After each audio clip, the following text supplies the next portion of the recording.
My name is Lavisha Deshmukh और हम class 10th की हिस्ट्री पढ़ रहे थे the rise of nationalism in Europe, जिसका फर्स्ट पार्ट हम ऑलरेडी कंप्लीट कर चुके थे और आज हम पढ़ने वाले हैं उसी का सेकेंड पार्ट। आई होप आपने फर्स्ट पार्ट देख लिया होगा। अगर आपने नहीं देखा है तो उसे देख लीजिए ताकि आपको सेकेंड पार्ट समझने में आसानी होगी। सो हम पढ़ते हैं सेकेंड पार्ट, जिसके अंदर आपको काफ़ी इंपॉर्टेंट क्वेश्चन जो है वो एड्रेस करना है। So the making of nationalism in Europe, this is the question which we are going to discuss और which we are going to understand today, and of course about the aristocracy and the emergence of the new middle class। First part में हमने already पढ़ा था कि किस तरह से nation जो है जिसका डेफिनेशन आर्टिस्ट थे, फिलॉन्थ्रोपिस्ट थे या फिर फिलोसोफर्स थे, उन्होंने इस चीज़ का डेफिनेशन हमें ऑलरेडी दिया था और किस तरह से नेशन स्टेट की जो आइडिया थी वो इमर्ज हुई थी, जो हमने फर्स्ट पार्ट में ऑलरेडी देखा था। और ऑफ कोर्स हमने फर्स्ट पार्ट में नेपोलियन के बारे में भी पढ़ा था। वापस नेपोलियन यहाँ आने वाला है, सो आई होप आपको नेपोलियन के बारे में पता होगा ही।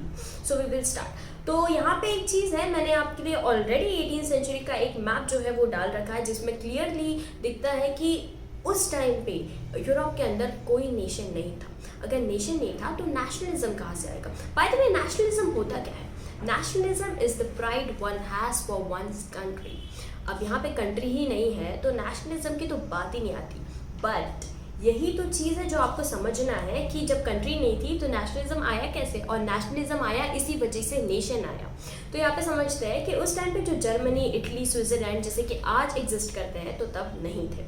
तब ये सारी चीज़ें जो थी एक किंगडम के अंदर में आती थी या किंगडम के तौर पे डिवाइडेड थी। उस टाइम पे डची एंड कैंटन्स जो थे वो एक ऑटोनॉमस टेरिटरी को रूल करते थे। Duchies are the territory which is ruled by dukes. Dukes जो थे वो एक नोबल मैन थे जो हायरार्किकली किंग के नीचे आया करते थे, जो एक टेरिटरी को जो है वो लाइक रूल करते थे ऑटोनॉमस। और कैंटन्स जो होता है वो एक सब डिवीजन होता है कंट्री को, ताकि पॉलिटिकली और एडमिनिस्ट्रेटिवली स्मूथली किसी चीज़ को आप जो है वो कंट्रोल कर सके या रूल कर सके।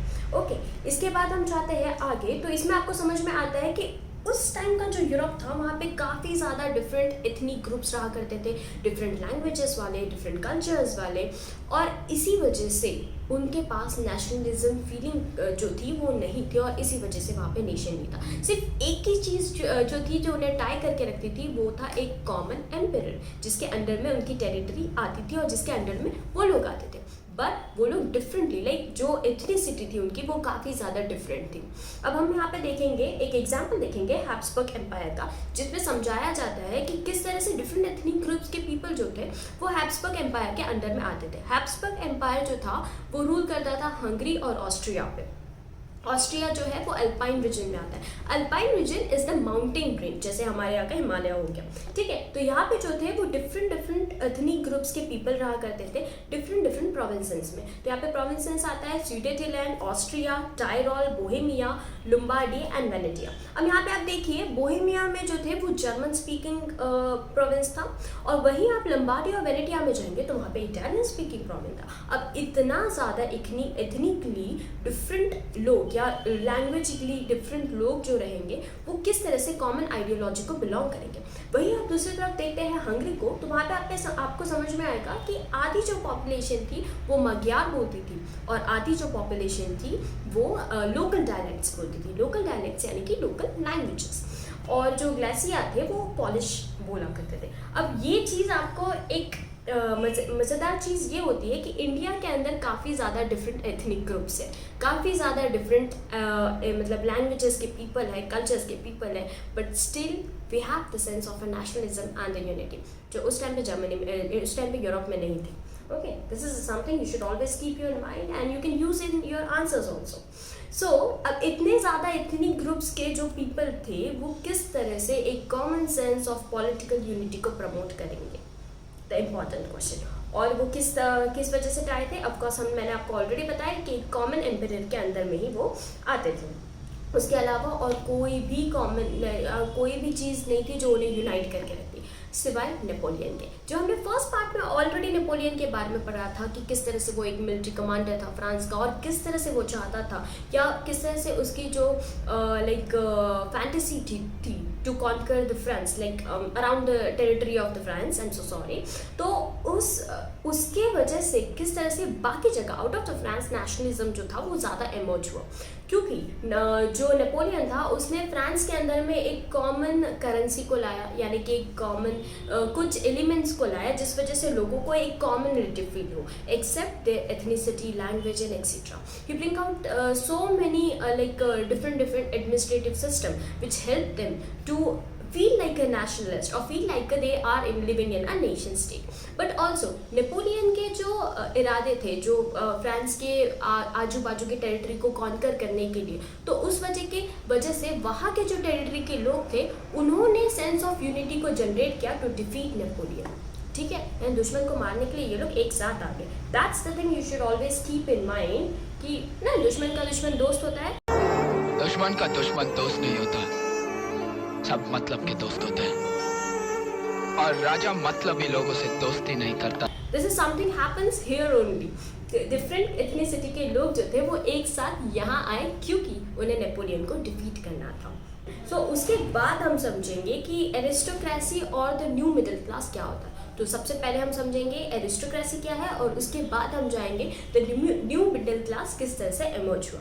सो एरिस्टोक्रेसी जो थे वो रिच पीपल थे, like the rich people of the society वो speak like Latin languages, basically French बोलते थे वो लोग, और टाउन हाउस में रहते थे, स्टेट को ओन करते थे, और उसके बाद न्यूमरिकली लेस इन नंबर थे. They are rich but numerically less in number. ये ऑलरेडी आपने 9th स्टैंडर्ड में पढ़ा हुआ है कि किस तरह से जो रिच पीपल थे वो कम नंबर में थे, बट उनके पास सबसे ज़्यादा लाइक मोस्ट ऑफ द पैसा हुआ करता था. ओके, तो इसी तरह से अगर आपको कोई पीजेंट्स के बारे में पूछे तो आप इसी का अपोजिट लिख सकते हैं कि वो पुअर थे, उसके बाद वो टेनेट्स में रहते थे, they don't own their own land, and उसके बाद they are numerically large in number. अब हम समझेंगे कि द न्यू मिडिल क्लास किस तरह से आता है. उसके लिए आपको समझना पड़ेगा इंडस्ट्रियलाइजेशन को या इंडस्ट्रियल रिवोल्यूशन को. तो आपको ये चीज़ ऑलरेडी पता है कि ब्रिटेन में सबसे पहले इंडस्ट्रियलाइजेशन चालू हुआ इन 1715, और उसके बाद बाकी सारे यूरोप के अंदर जो है वो इंडस्ट्रियलाइजेशन आया. तो अब जैसे जैसे इंडस्ट्रियलाइजेशन आया तो इंडस्ट्रियलाइजेशन ने क्या किया, लोगों की जो लाइफस्टाइल थी वो बदली, वर्क एनवायरनमेंट बदला, और new invention gives you new job, and new job emergence into the new middle class. अब आप यहाँ पे समझेंगे कि जो पहले लोग थे वो सिर्फ एग्रीकल्चर फील्ड में काम कर रहे थे, उनके पास और कोई सोर्स नहीं था कमाने का. बट इंडस्ट्रियलाइजेशन आने के बाद उनके पास जो दूसरे सोर्स है जिससे वो मनी मेकिंग कर सकते या जिससे वो कमा सकते थे, और इसी वजह से वो थोड़े रिच होते गए, और यहाँ पे आपका द न्यू मिडिल क्लास जो है वो इमर्ज होता है.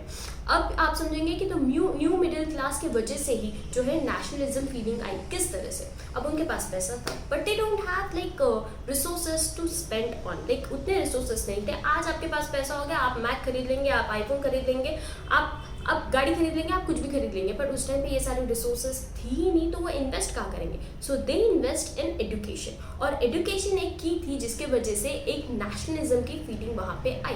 सो हियर यू कैन अंडरस्टैंड कि एजुकेशन कितना इंपॉर्टेंट रोल प्ले करता है हर किसी के लाइफ में, from the history point of view and from in today and in future also. तो यहाँ पे हमने समझा है कि किस तरह से जो था नेशनलिज्म की फीलिंग इमर्ज हुई. उसके की एलिमेंट्स थे, एक इंडस्ट्रियलाइजेशन, दूसरा एजुकेशन, उसके बाद नेपोलियन, और ऑफ कोर्स द आर्टिस्ट, फिलैंथ्रोपर्स या फिर फिलोसोफर्स, ये सारे लोग भी.